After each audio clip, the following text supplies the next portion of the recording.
오늘 저녁 주시는 하나님의 말씀은 우리 구약성경 810면 우리 시편 14편 1절에서 7절까지 제가 한 절 읽고 여러분이 한 절 읽고 함께 교독합니다. 구약성경 810페이지 시편 14편 1절입니다. 어리석은 자는 그의 마음에 이르기를 하나님이 없다 하는도다. 그들은 부패하고 그 행실이 가증하니 선을 행하는 자가 없도다.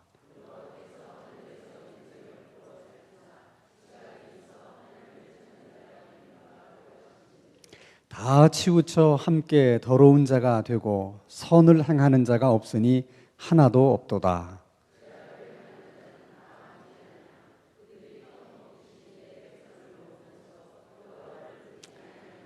그러나 거기서 그들은 두려워하고 두려워하였으니 하나님이 의인의 세대에 계심이로다.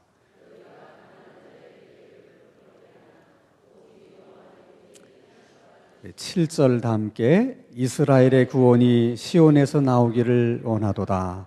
여호와께서 그의 백성을 포로된 곳에서 돌이키실 때에 야곱이 즐거워하고 이스라엘이 기뻐하리로다.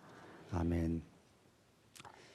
우리가 믿지 않는 사람들에게 이제 전도를 하다 보면 여러 가지 얘기를 듣게 되죠. 근데 그 중 하나가 하나님 진짜 있어요?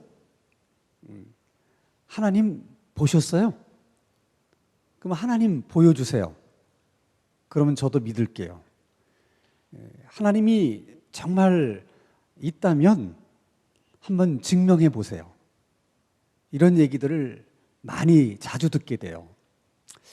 그럴 때마다 하나님을 믿는 우리들의 입장에서는 정말 답답해요.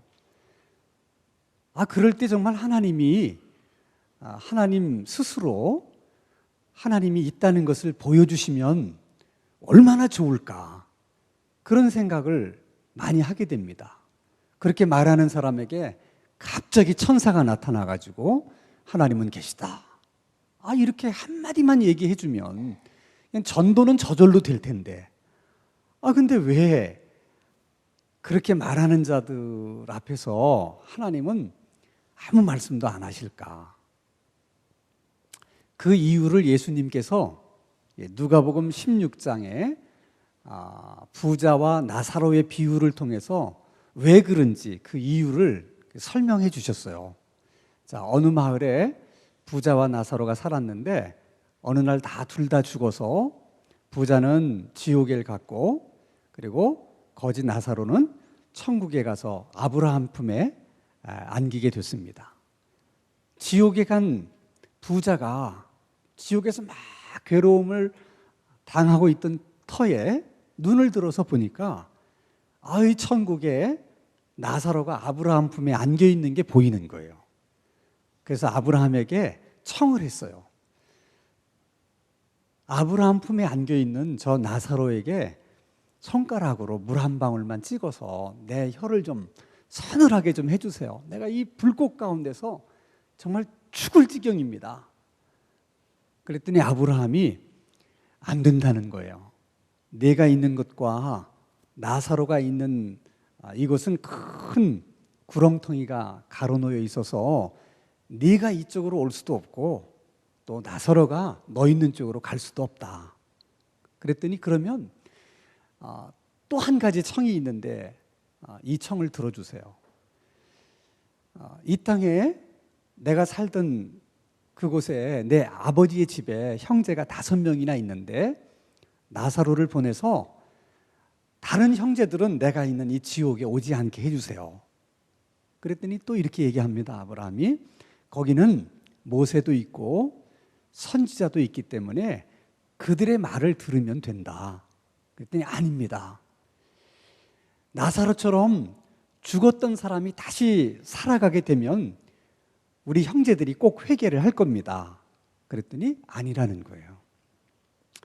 모세의 이야기와 선지자의 이야기를 듣지 않으면 나사로가 죽었다가 다시 살아나서 가서 얘기한다고 해도 절대로 받아들이지도 않고 믿지도 않을 거라는 거예요.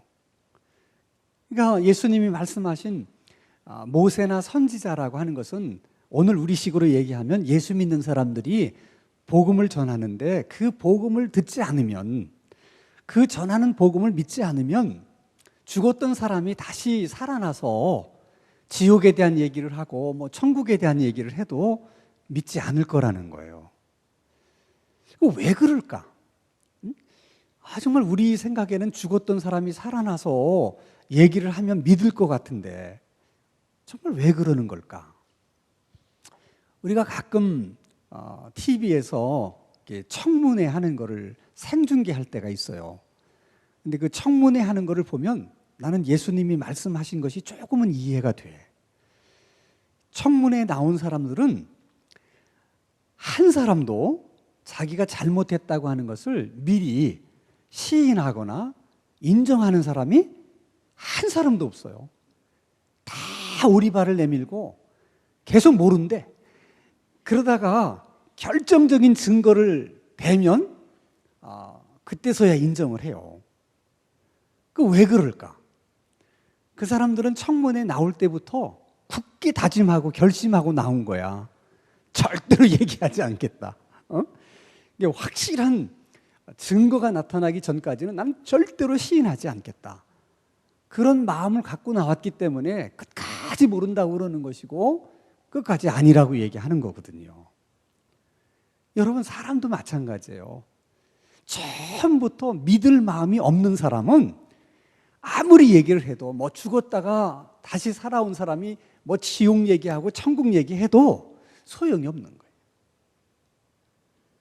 지금 오늘 시편 14편의 말씀이 그 얘기를 하시는 거예요.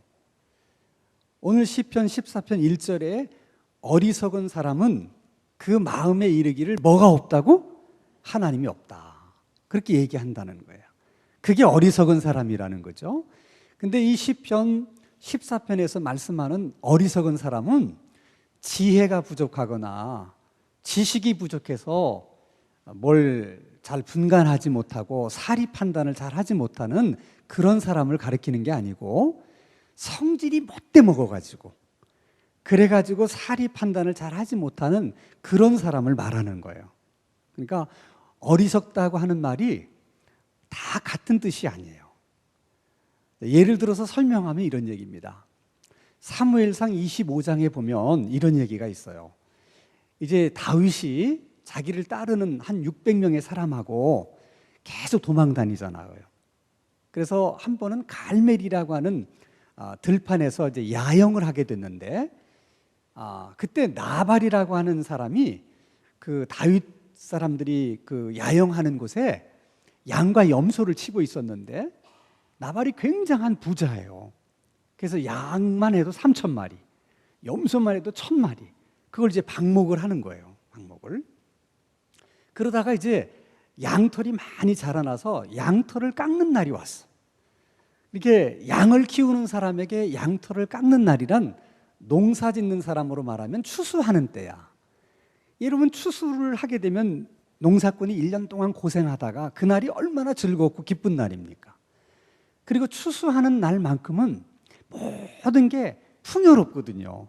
그때 어려운 사람, 가난한 사람이 뭘 좀 도와달라고 그러면 야박하게 거절하지 않고 먹을 것도 주기도 하고 또 도와주기도 하는 것이 당시의 미덕이야. 그런 관습이 있었어요. 그래서 양털을 깎을 때 궁핍했던 다윗이 한 사람을 보내서 내가 보냈다고 얘기를 하고 뭘 좀 먹을 것을 좀 얻어와라 그랬어요. 다윗은 틀림없이 나발이 줄 거라고 생각했어. 왜냐하면 지금 나발의 종들이 양들을 이렇게 많이 이렇게 방목을 하고 있는데 자기 군사만 해도 600명이에요. 칼찬 군인들이 배고프다고 양 몇 마리 갖다가 잡아먹는다고 그 종들이 어떻게 하겠어요? 못하잖아. 근데 다윗은 그렇게 하지 못하도록 단단히 일러놨기 때문에 아무도 양과 염소에 손댄 사람이 없었거든. 그리고 칼찬 군사가 그 방목하는 근처에 있다는 것은 어떻게 보면 그걸 지켜주는 거잖아. 그러니까 다윗이 그런 생각을 해도 나발이 고맙게 생각해서 자기를 도와줄 것이다. 뭐 그런 일이 없더라도 양털을 깎는 날은 좋은 날이니까 도와줄 것이다. 이렇게 생각을 했어요. 가거든 꼭 내가 너를 보냈다고 얘기해라 하는 이유가 뭐겠어요? 그래도 다윗이 왕년에 골리앗을 쓰러뜨린 국민의 영웅이잖아. 사울왕의 미움을 받아서 지금 도망 다니고 있다는 거 세상 모든 사람이 다 아는 얘기잖아. 얼마나 안 됐어. 그래서 내가 보냈다는 얘기를 꼭 가서 얘기해라. 그래서 이분이 가서 얘기했어요. 다윗이 보내서 왔습니다 하고 이제 좀 먹을 걸 좀 달라고 그러니까 나발이 뭐라고 얘기를 하냐면 도대체 다윗이 누구냐? 저 이새의 아들이 누구냐? 요즘 듣자 하니까 주인에게서 일부러 도망치는 종들이 많다고 그러는데 누굴 가리키는 거야? 다윗을 가리키는 거야. 마치 다윗이 사울의 종인데 일부러 마치 도망친 종처럼 아주 다윗을 나쁜 사람으로 몰아붙이는 거야. 그러면서 아니 내가 왜 우리의 떡을 내 물을 양털 깎는 자를 위해서 내가 잡은 고기를 어디서 왔는지도 모르는 것들한테 내가 그걸 왜 주겠냐 이런 식으로 얘기를 한 거예요. 여러분 안 주려면 말이라도 곱게 해야지. 그래서 이 사람이 다윗에게 와서 그대로 얘기한 거예요. 다윗이 열 팍 받았어요. 다윗이 그런 사람이 아니야. 400명에게 다 칼을 차라. 내가 오늘 그놈을 작살낼 것이다. 그리고 그냥 화가 나서 400명의 군사를 이끌고 나발 있는 쪽으로 가는 거라. 근데 그 종 중에 하나가 나발의 아내인 아비가일에게 그 사실을 다 얘기를 한 거야. 아비가일이 깜짝 놀란 거야. 큰일 났구나 이거. 그래서 막 종들을 시켜가지고 그 사람들 먹을 것을 준비를 해요. 그래서 떡도 굽고 고기도 만들고 또 건포도에 무화과에 포도주까지 한 200여 명이 먹을 만한 식량을 딱 준비를 해서 나귀에 싣고 다윗이 오는 길을 갑니다. 그리고서는 다윗에게 엎드려서 대신 사과하고 다윗을 잘 설득을 해요. 그러면서 자기 남편 나발에 대해서 이 아내가 뭐라고 얘기를 하냐면 사무엘상 25장 25절 같이 한번 읽겠습니다. 시작. 원하옵나니 내 주는 이 불량한 사람 나발을 개의치 마옵소서. 그의 이름이 그에게 적당하니 그의 이름이 나발이라. 그는 미련한 자니이다. 여종은 내 주께서 보내신 소년들을 보지 못하였나이다. 뭐라고 얘기냐면 우리 남편 이름이 나발인데 그 이름처럼 불량한 놈이고 그리고 미련한 놈입니다. 그렇게 얘기를 한 거야. 그러니까 오늘 시편 14편 1절에서 어리석은 자는 할 때 그 어리석다는 말이 이스라엘 말로 나발이야. 그러니까 지금 사무엘상 25장에서 얘기하는 나발같이 미련한 놈, 이렇게 불량해가지고 사리 판단을 못해가지고 이렇게 말하는 사람이 어리석은 자라는 거야. 지금 그렇게 얘기를 하고 있는 거야. 자, 여러분, 하나님이 없다고 말하는 사람은 이 세상에 많아요. 근데 그 무신론을 학문적으로 제일 먼저 주장한 사람이 포이에르 바라고 하는 철학자야. 그는 뭐라고 얘기를 했냐면 신이, 우리로 말하면 하나님이죠. 하나님이 인간을 만든 것이 아니고 인간이 하나님을 만든 것이다.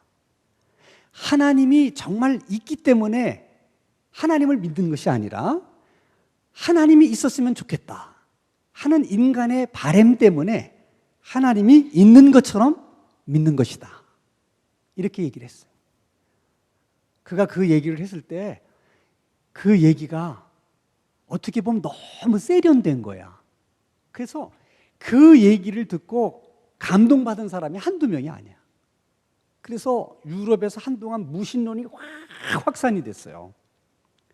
근데 그 얘기를 가만히 듣고 보면 함정이 있는 거야. 하나님이 실제로 계시지 않는데 있었으면 좋겠다, 그런 바람 때문에 하나님이 있다고 믿는 것이 아니라 오히려 뒤집어 얘기하면 하나님이 없기 때문에 안 믿는 게 아니에요. 하나님이 계시지만 하나님이 없었으면 좋겠다, 이런 인간의 생각 때문에 하나님이 계심에도 불구하고 없다고 주장하는 것이고 없다고 믿는 거야. 성경이 얘기하는 게 그 얘기예요. 왠 줄 아세요? 하나님이 있다고 생각하면 불편한 게 너무 많은 거야. 자, 여러분, 하나님이 계시면 하나님이 다 행한 대로 갚으신다고 그러잖아. 다 하나님이 심판하신다고 그러잖아. 한 짓이 있는데 하나님이 계시면 나는 박살나는 거야. 그러니까 하나님이 있어야 돼, 없어야 돼? 없어야 되는 거야. 없어야. 그래서 없다고 주장하는 거예요, 계속. 실제로 여러분, 러시아가 원래는 그게 이제 기독교 나라였어요. 국교가 기독교였어요. 러시아가 히랍 정교회였는데 거기에서 이제 이 공산주의가 이제 일어나게 되지 않았습니까? 우리 북한도 그렇지만 공산주의자들이 사람들을 반동이라고 숙청할 때는 무자비합니다. 정말 그렇게 잔인할 수가 없어요. 그때 외신 기자가 그 러시아 정부를 향해서 물었어요. 너희들은 인본주의고 인간 중심의 사회를 이루겠다고 시작했는데 어떻게 같은 인간들을 그렇게 무자비하게 그런 식으로 사람을 죽일 수가 있느냐. 그랬더니 유명한 얘기를 했습니다. 하나님이 없는 곳에는 모든 일이 다 허용이 된다. 그렇게 얘기했어요. 쉽게 얘기하면 하나님이 안 계시면 인간이 못할 짓이 없다. 그 얘기야. 무서운 얘기예요, 여러분. 그러니까 여러분, 정말 하나님이 없다고 믿는 세상은 무서운 세상입니다. 그러면 하나님이 스스로 없다고 생각하는 사람들은 어떻게 되느냐? 오늘 1절 말씀에 그들은 도덕적으로 부패하고 행실이 가증할 뿐만 아니라 어떤 선도 행하지 못한다는 거야. 왜? 그들은 선을 행할 능력이 없다는 거야. 그러니까 세상이 그런 사람들로만 가득 차 있으면 어떻게 된다는 거예요, 세상이? 완전히 부패한 세상이 된다는 거야. 그래도 여러분, 세상이 그래도 살만한 이 세상을 유지하고 있는 것이 이 세상에 있는 교회 때문에 그런 것이고 하나님을 믿는 성도들 때문에 그런 거세요. 믿지 않는 사람들은 인정하지 않지만 그런 거예요, 여러분. 그래서 요한계시록에도 보면 이제 믿는 성도들이 다 휴거를 당하는 날이 와요. 그러면 이 땅에 성도들이 없는 거야. 성도들이 없다는 것은 하나님의 영이신 성령이 떠나시는 거야. 그리고 나면 이 세상이 어떻게 되느냐? 완전히 소돔 고모라 같은 세상이 되는 거야. 그러니까 하나님이 정말 심판하지 않으면 안 되는 세상으로 완전히 이 세상이 타락하게 된다는 거야. 마지막 날 그렇게 해서 세상이 심판을 받는 거예요, 여러분. 근데 그들이 도덕적으로만 그렇게 부패한 것뿐만 아니라 믿는 사람들을 싫어하고 미워하고 핍박을 하는데 오늘 4절 말씀을 보면 하나님의 백성들을 밥 먹듯이 한다. 그렇게 얘기하는 거예요. 그러니까 여러분, 한 사회가 점점 타락해 가게 되면 누가 제일 살기 힘드냐? 예수 믿는 사람들이에요. 그걸 아셔야 돼. 도덕적으로 사회가 이렇게 문란해지기 시작하면 예수 믿는 사람들이 다 핍박을 받아요.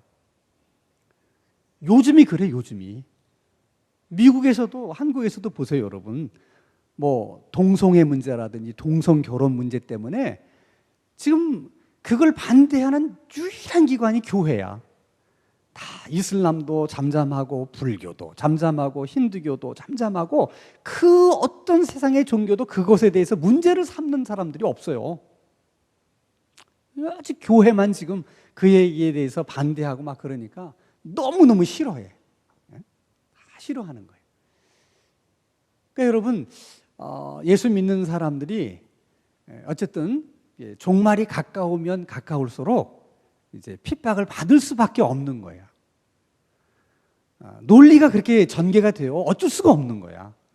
그러니까 여러분, 그런 핍박 속에서 우리가 우리의 믿음을 굳게 지키고 우리가 살아남기 위해서는 아직 핍박이 아주 적극적으로 오지 않은 이때부터 우리가 말씀과 기도를 어떻게 잘 준비해야 되는 거야. 그래서 예수님이 그러잖아요. 인자가 올 때 믿는 자를 보겠느냐. 끝까지 믿음으로 이걸 지켜내는 사람들이 이렇게 많지 않다는 거야. 그럴 수밖에 없잖아요, 여러분. 편안할 때도 예수 믿기가 쉽지 않았는데 핍박이 오는데 핍박이 있음에도 불구하고 예수 믿을 사람들이 얼마나 되겠어요. 잘 우리가 해야 돼. 이게 우리 문제뿐만 아니라 우리 자녀들이 더 걱정이야. 우리 자녀들이.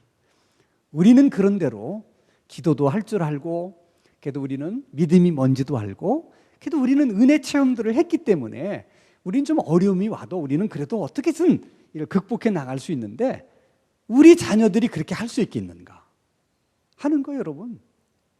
사실 이걸 여러분 심각하게 고민해야 돼. 심각하게 고민하셔야 돼. 그래서 늘 나와서 기도하셔야 돼. 많은 부모님들은 자기 자식 학원 보내고 공부 열심히 시켜서 의사 만들고 뭐 이렇게 성공시키면 그걸 잘한 거라고 생각해. 물론 잘한 거야. 근데 그렇게 부모님이 희생하고 헌신해서 의사 만들었는데 그 의사 된 아들이 뭐 이슬람을 믿는다든지, 그 아들이 뭐 하나님이 어디 있느냐고 이렇게 얘기하는 그런 아들이 되어버린다면 무슨 의미가 있어요, 여러분? 생각해봐. 그렇게 내가 힘들여서, 내가 그렇게 희생하고 헌신해서 키운 아들을 세상계에 빼앗겼다면, 이슬람에게 빼앗겼다면 도대체 무슨 의미가 있는 거냐 말이에요.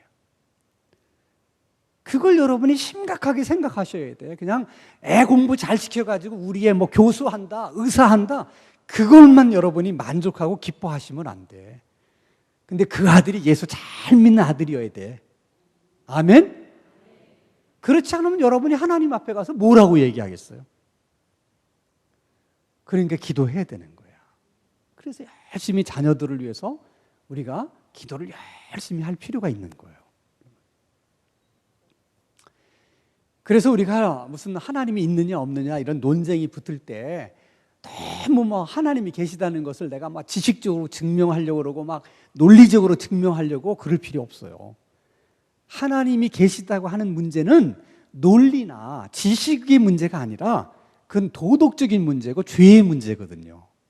그러니까 절대로 안 돼요. 여러분 아무리 해보세요. 안 됩니다. 결국은 여러분들이 말로 이기면 예수쟁이들은 말만 잘한다고 그래요. 절대로 우리 말에 순복해서 믿는 게 아니에요. 자, 그러면 하나님이 있다는 것을, 하나님이 존재하신다는 것을 그럼 우리가 어떻게 증명할 수 있는가? 여러분, 하나님이 계시다는 것은 절대로 하나님 자신이 증명하지 않으세요. 그 하나님을 믿는 성도들이 있는 한 절대로 하나님은 자신이 존재한다는 것을 증명해내지 않습니다. 그 일은 누가 해야 되느냐? 하나님을 믿는 성도들이 해야 되는 거예요, 우리들이. 근데 우리들은 어떻게 하나님이 정말 살아계시다는 것을 우리가 어떻게 증명하기를 원하세요? 우리들은 다 우리들이 잘 되는 것으로 증명해보고 있고 싶은 거야. 예수 믿으면 봐. 예수 믿으니까 그 아들은 좋은 학교 갔대. 예수 믿으니까 저 남편은 승진도 했대. 예수 믿으니까 저 집 집도 새로 샀잖아. 우리는 예수 믿어서 잘 되는 것으로 하나님이 살아계시다는 것을 이렇게 증명해 보이고 싶은 거라. 근데 정말 그것 때문에 정말 하나님이 계신가 봐. 그래서 예수를 믿는 사람도 사실 없는 건 아니에요. 근데 정말 많은 사람들이 하나님이 살아계시는구나 하는 것을 믿게 되는 것은 우리들이 잘 되는 것을 보면서 그러는 것이 아니고 우리가 시련과 고난을 겪을 때 그 시련과 고난 속에서 그 사람이 어떻게 하는가, 그걸 보면서 진짜 하나님이 계시긴 계신가 보다. 그렇지 않고서야 저 사람이 저런 어려움을 어떻게 저렇게 이겨낼 수가 있는가, 저런 어려움 속에서 어떻게 저 사람이 절망하지 않고 저렇게 살 수가 있느냐, 저 고난 속에서 어떻게 저 사람이 웃을 수가 있는 거냐, 그런 걸 보면서 진짜 하나님이 계신가 보구나, 이런 생각들을 한다는 거야. 그러니까 여러분, 예수 믿는 사람들에게 이런 고난이 찾아올 때 절대로 그것으로 낙심하지 말고, 그게 어쩌면 여러분, 어쩌면 하나님이 정말 살아계시다고 하는 것을 다른 사람들에게 이렇게 증거해 보일 수 있는 기회일 수도 있다는 거예요. 그러면 하나님이 그런 섭리가 있어서 우리들에게 고난을 주셨다면, 여러분 고난 당할 때 틀림없이 지켜보는 사람이 있어요. 열심히 지켜보는 사람이 있어. 계속 지켜봐, 그 사람. 낙심 하나하나 다 지켜보는 거예요.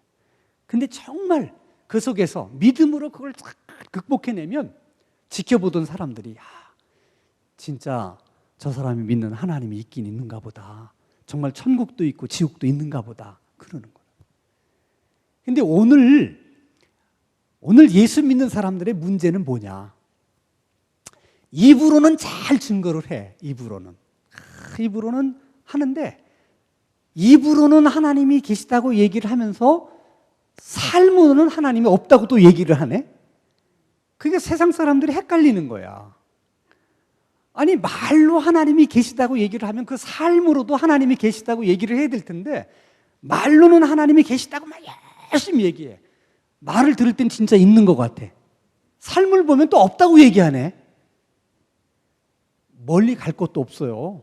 여러분, 교회 안에서도 봐.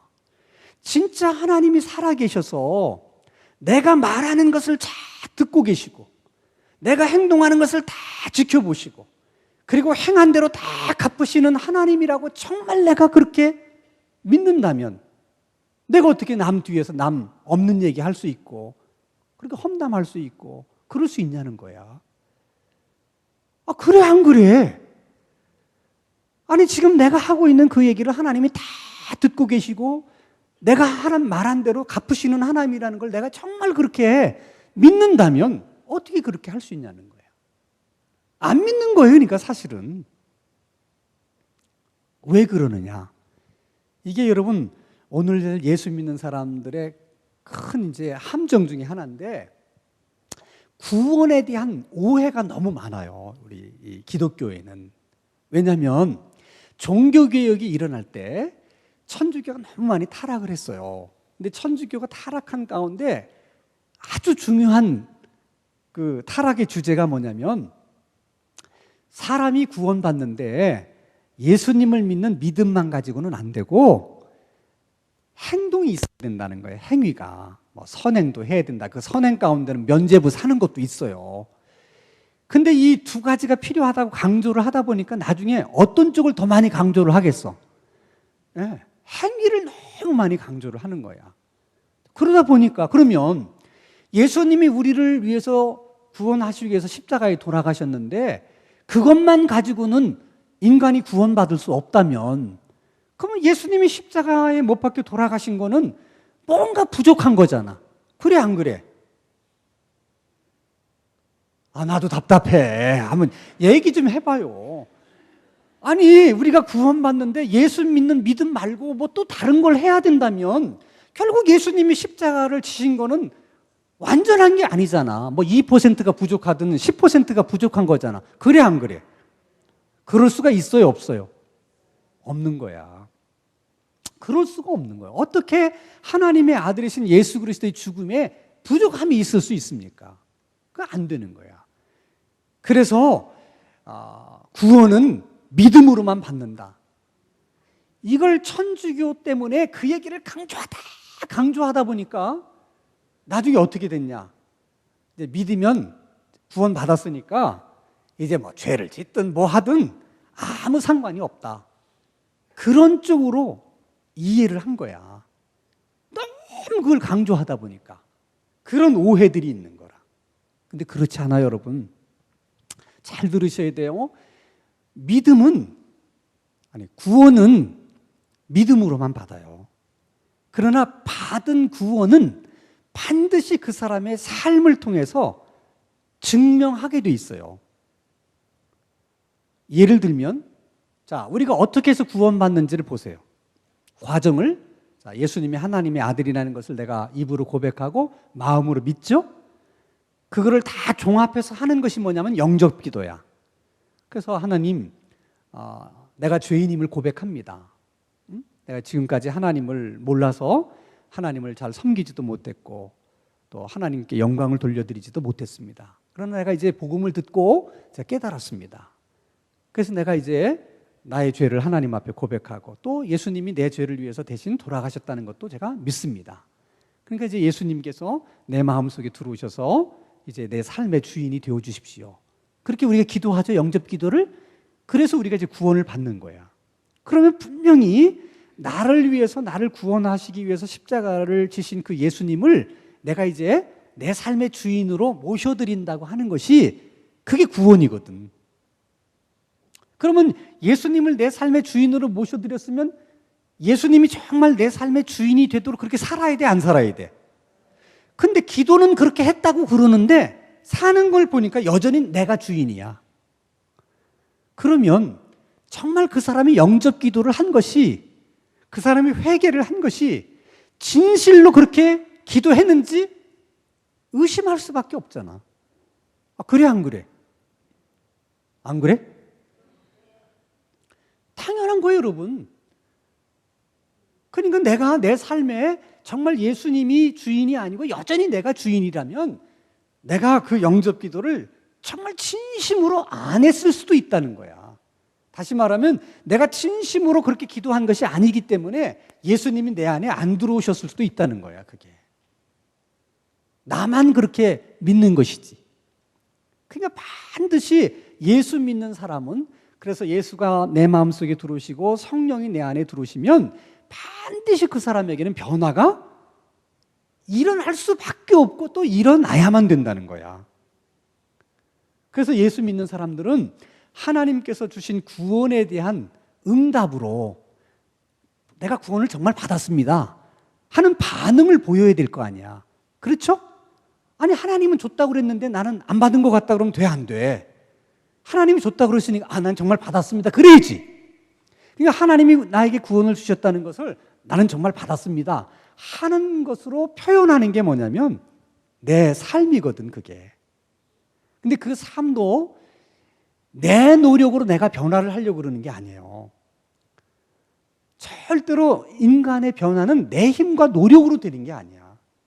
그 노력과 내 모든 수고도 결국은 하나님의 영이신 성령님의 지배와 인도를 받으면서 내가 변화되는 거야. 그것을 잘 이해를 하셔야 돼. 내가 노력하지 않는다는 게 아니에요. 내가 노력을 해요. 그러나 그것이 그 동기나 목적이나 그 모든 것이 나에게서 나오는 게 아니라는 거예요. 그 노력이 누구에게서 나온다? 성령에게서 나온다는 거예요. 성령에게. 그게 다른 거예요. 그러니까 여러분, 결국 신앙생활이라고 하는 것도 이렇게 모든 것을 듣고 계시고 모든 것을 보고 계시고 모든 것을 행한 대로 갚으시는 하나님이 계시다 하는 것을 늘 생각하고 순간순간 의식하면서 그 하나님을 의지하고 살아가는 거야. 그러면 여러분, 그러면 내가 구원받은 그것을 받았다고 내가 인정하고 감사해서 내 삶으로 그걸 드러내고 나타내는 거라고 그랬잖아요. 그 삶을 드러내고 나타날 때 어떻게 드러내는 것이, 어떻게 나타나는 것이 그러면 내가 구원받은 것에 대한 나의 반응이고 내 응답이냐? 간단해요. 다른 사람들에 대해서 배려하고 섬기는 거야. 항상 그 두 가지로 나타나. 하나는 뭐라고요? 큰 소리로 하셔야 돼. 하나는 배려. 또 한 가지는, 여러분 이걸 왜 큰 소리로 해야 되냐면 내가 말하면서 내가 말하는 소리를 누가 제일 먼저 듣느냐? 내가 먼저 들어. 내가 말하고 내 귀로 들어야 돼. 그렇게 살아야 돼. 그러니까 쉽게 말하면 그 사람, 내가 예수를 믿고 구원받아서 그 사람이 변했다. 그 변했다는 걸 추상적으로 생각하지 마. 변한 것이 여러 가지가 있을 수 있어요. 뭐 혈기 부리던 사람이 안 부릴 수도 있고 뭐 다 있을 수 있어. 많은 변화가. 근데 그 변화가 가장 두드러지게 눈으로 확인되도록 나타나는 게 뭐냐? 삶의 스타일이 배려하고 그 다음에 어떻게? 섬기는 것으로 나타난다는 거예요. 그게 변화야.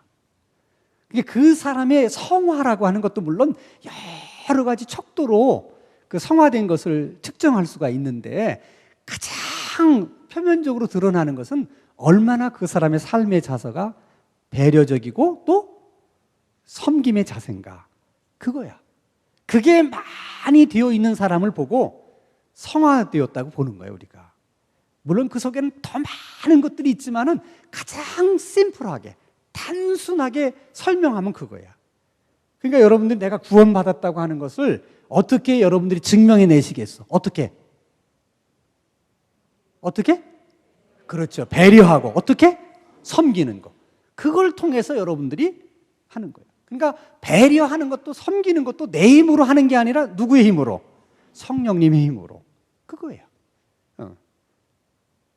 그래서 오늘 저녁에도 우리가 자녀들의 문제를 위해서도 기도해야 되겠고 또 이런 문제들을 위해서도 우리가 좀 기도할 필요성이 있어요. 아멘? 아멘. 잘 나오셨어. 이런 기도 우리가 꼭 하셔야 돼. 자, 우리가 기도 구호 제창하고 찬양하고 우리가 또 기도하겠습니다. 기도는 기도 시간이 없으면 기도는 기도 시간이 없으면 기도는 우리가 기도하면 아멘, 아멘, 아멘.